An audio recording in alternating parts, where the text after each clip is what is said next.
Say hello. Hello. Good morning. Good morning. Welcome to our day. Welcome to our day.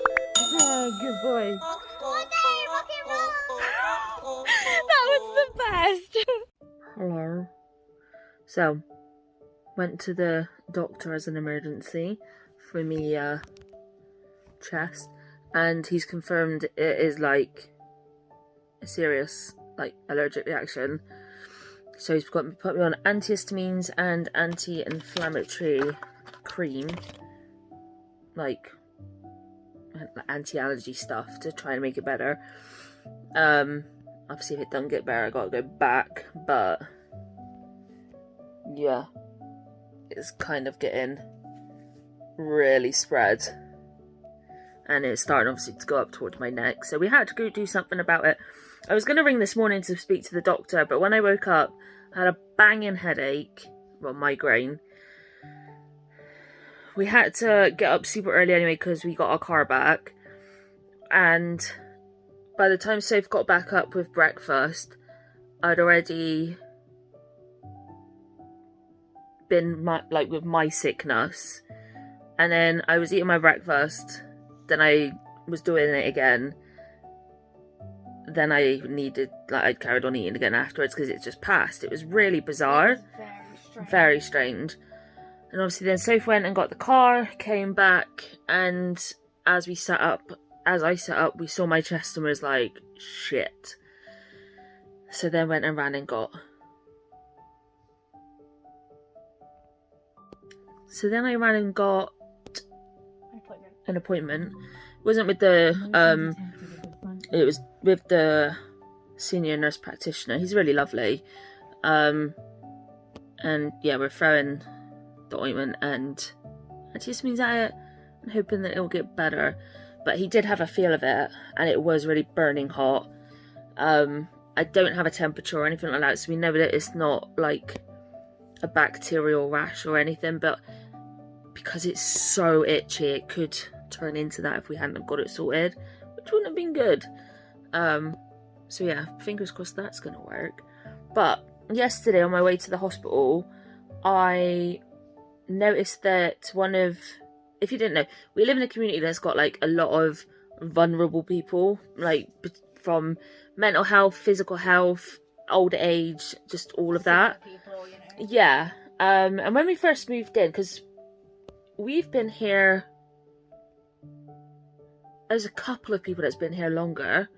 Wow, that moon is really cool.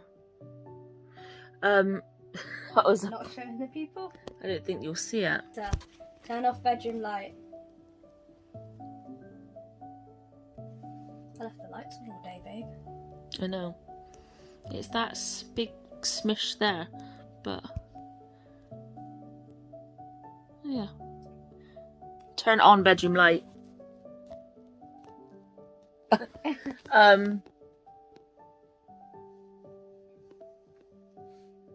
Yeah, vulnerable community. Yes. There's been a couple of people here that have been here longer than us, but other than that, we've been here the longest out of the closest people up there, but like quite close here. We've been here the longest. I think there's literally 3 people that's been here longer than us. And we got an old man that lives behind us the other side and lives on his own, and we've spoken to him since the very beginning. Yeah. And we give him Christmas cards and things like that, just to be polite. But when I was on the way out, He's really nice. he is really lovely. He always speaks to us, and he's always asks us how we are. And I think that when COVID started, we went and made sure he wanted it was okay and needed anything because of him being vulnerable on his own. Got into the ambulance yesterday to leave, and I noticed that there was post hanging out of his letterbox. But just thought, okay, might have just been something that was delivered that morning, and nothing of it.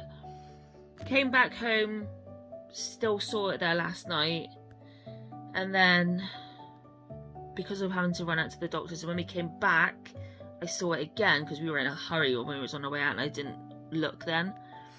So when we came back with the girls, I just went up and checked again, and it was still hanging out of his postbox. So I said to Sophie, I was like, we need to go check on him, because he is on his own, and it's not like him to leave post in the door. No, not at all. So Sophie went up and knocked on the door. First of all, Sophie did the bell, but you didn't think it... I didn't hear anything, but that doesn't always necessarily mean No. anything. So I knocked a few times. Yeah. Completely. But he still wasn't coming, so Sophie and I, like, looked at each other. Both of our hearts are, like, starting to pound, thinking, shit. Because his car was in the drive, so we knew he was home. And then, thankfully, just as Sophie's about to knock again... I literally had my hand up, didn't yeah. I? And then I saw him through the frosted glass type stuff. I saw his movement in there. Yeah, so he came and opened the door, and we just explained why we were knocking on the door, and he was so thankful. Yeah. Because obviously nobody else clearly does it around here. People just don't look out for each other anymore. So, we just wanted to make sure that he was okay and make sure nothing was up. And it just happened to be that it was a takeaway letter that had been pushed in, but he's got a post box that's got like a brush kind of thing in the middle. So you got to kind of push it right through. It doesn't just... Our post boxes for most people in the UK are through their doors. Yeah. It's just like a little hole in the door that's got like a flap on it, and some of them have like brushes in the middle that I'm not really sure entirely. I think it's so, like, sometimes stop people seeing, I think. Yeah, that, and if letterbox flap up in like really strong winds, it's got a bit more of a defence to not let a draft through. Yeah. And yeah, it just got stuck on the brush bit and just didn't go through. But yeah, he was so thankful for the fact that we looked out for him, and he remembered a story from when, like, years ago, when his mum and dad were even still alive, and he's probably in his 70s, mind. Yeah. And he was saying about the fact that there was a lady then who had passed away and was there for 2 months before anybody, like, went and checked. And God, I would not be able to live with myself if I left it 2 months before checking. So yeah, that obviously traumatised him, for him to have remembered it so vividly for so long. And so thankful to us for just checking out. Yeah.